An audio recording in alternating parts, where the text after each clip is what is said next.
প্রথম ভাগে না খেলাটা একরকম নিশ্চিত, খেলতে পারবেন না শেষটুকু।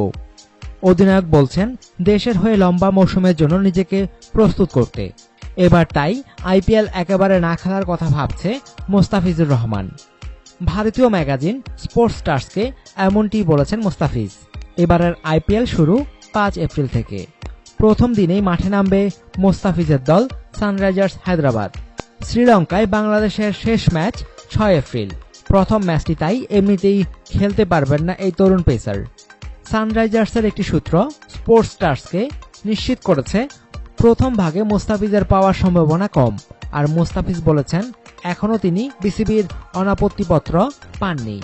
মোস্তাফিজ বলেন, আমার মনে হয় না এবার আমি আইপিএল খেলতে পারবো, এখনো বোর্ডের অনুমতির অপেক্ষায় আছি। আর খুব বেশি ম্যাচ এমনিতেও খেলতে পারবো না, গেলেও মে মাসের প্রথম সপ্তাহের মধ্যে ফিরতে হবে। চ্যাম্পিয়ন্স ট্রফির আগে আয়ারল্যান্ডে ত্রিদেশীয় টুর্নামেন্ট খেলবে বাংলাদেশ। এর আগে প্রস্তুতি ক্যাম্প করবে ইংল্যান্ডের সাসেক্সে। মে মাসের শুরুর দিকেই তাই দেশ ছাড়বে বাংলাদেশ দল। অনেকটা যেহেতু এমনিতেই খেলতে পারবেন না, এবার তাই পুরো টুর্নামেন্ট বাদ দেওয়ার কথা ভাবছেন মোস্তাফিজ।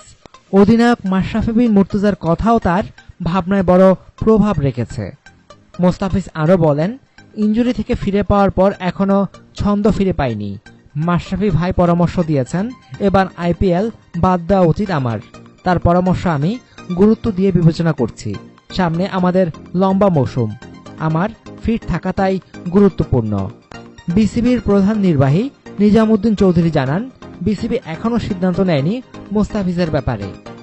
বাংলাদেশ দল এখন একটি আন্তর্জাতিক সিরিজ খেলছে, সেটি আমাদের কাছে গুরুত্বপূর্ণ। আপাতত অন্য কিছু ভাবছি না আমরা। মোস্তাফিজের যেহেতু ইনজুরির ব্যাপার আছে, দেশে ফেরার পর ফিজিও ও সংশ্লিষ্ট অন্য সবার সঙ্গে কথা বলে আমরা সিদ্ধান্ত নেব মোস্তাফিজ আইপিএলে খেলবে কিনা।